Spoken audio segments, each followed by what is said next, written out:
আসসালামু আলাইকুম। আমার প্রাণপ্রিয় ভক্তগণ ভিউয়ার্স, আশা করি সকলেই ভালো আছেন। আমি তান্ত্রিক গুরু শাহিন শাহ আপনাদের মাঝে একটি পাওয়ারফুল নস্কা নিয়ে হাজির হয়েছি। এই নস্কাটির নাম হলো ভালোবাসা আশ্রদ্ধা করা তকবীর। আপনি যে কোনো মনের মানুষকে আপনি দূর থেকে নিয়ে যেতে পারবেন। আপনি মনের মানুষকে আপনি পাওয়ার জন্য এই নস্কাটি ব্যবহার করতে পারবেন। এই নস্কাটি রেখে তাবিজের ভিতরে ভরে নদীতে বা পুকুরে ফেলে দিবেন। তাহলে আপনার কাজটি হবে। আপনি যদি কাজটি করতে পারেন তাহলে ভালো, আপনি যদি না কাজটি করতে পারেন তাহলে বিপরীত হতে পারে। স্ক্রিনে দেওয়া নম্বর আছে, যোগাযোগ করবেন, গুরুর সাথে যোগাযোগ করে নেবেন, আপনার গুরু কাজটি করে দিবে।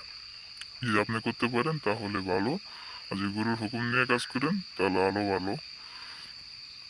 এই নস্কাটির নিয়ম হলো যে কোনো শনি মঙ্গলবার তাবিজের ভিতরে ভরে পুকুরে বা নদীতে ফেলে দিবেন, তাহলে কাজ হবে। আসসালামু আলাইকুম। আমার চ্যানেলটি ভালো থাকলে চ্যানেলটিকে সাবস্ক্রাইব করুন।